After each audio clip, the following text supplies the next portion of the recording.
In this year's midterms, candidates turn to social media, especially Facebook, to communicate with voters and organize support. But can we look at Facebook as an indicator of who voters eventually chose at the polls?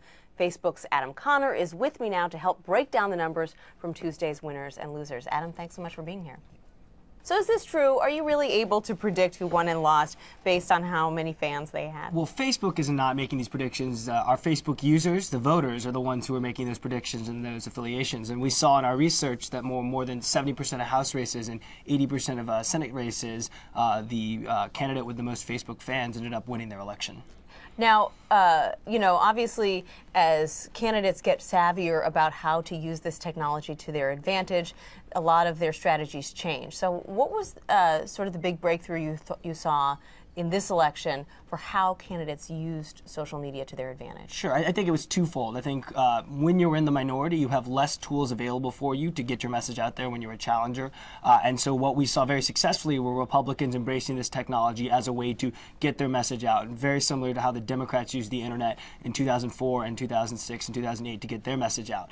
We actually saw the Republicans, when we tracked very close races, had more than double the amount of fans overall the Democrats had, and that was a very telling indicator. And I think the second is that you're getting candidates who actually use this technology themselves. So it's not just someone who assigns a staffer to go out and write on their Facebook wall for them. They're actually using it. And that's, I think, a ground shift not just for candidates, but when they actually go in and start governing. So you really saw Republicans closing the gap here. Absolutely, absolutely. And I think what will be more interesting is now that both parties are well aware of the benefits of these technologies, next cycle, how are they really going to maximize that? Got it. And who did you see using this more? Was it House candidates or Senate candidates? You know, I think it was actually, all of the campaigns were using it. In terms of the candidates themselves, we saw some really great candidates use it. Justin Amash, for instance, in Minnesota, had come out of the state house, and at every state house vote he took, he would post why on Facebook, continued to use that in the campaign. Sean Duffy, now the congressman to replace David Obey. Former Real World contestant. Maybe perhaps a little more comfortable with that than others,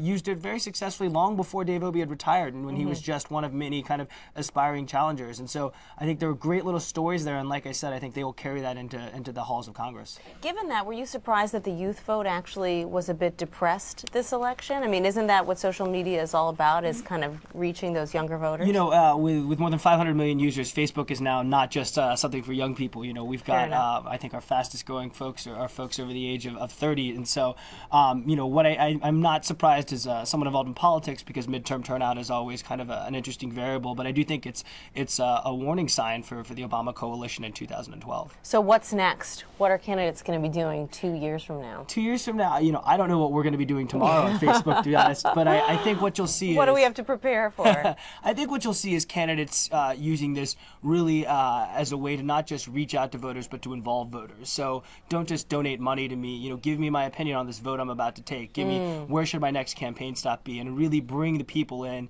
a way that I think is very exciting. How do you count, how do you track the number of fans that they have on Facebook? Sure. So we actually we put together a spreadsheet of all of the competitive races and found out where they were on Facebook and had a simple tracking script to kind of follow those trends throughout time.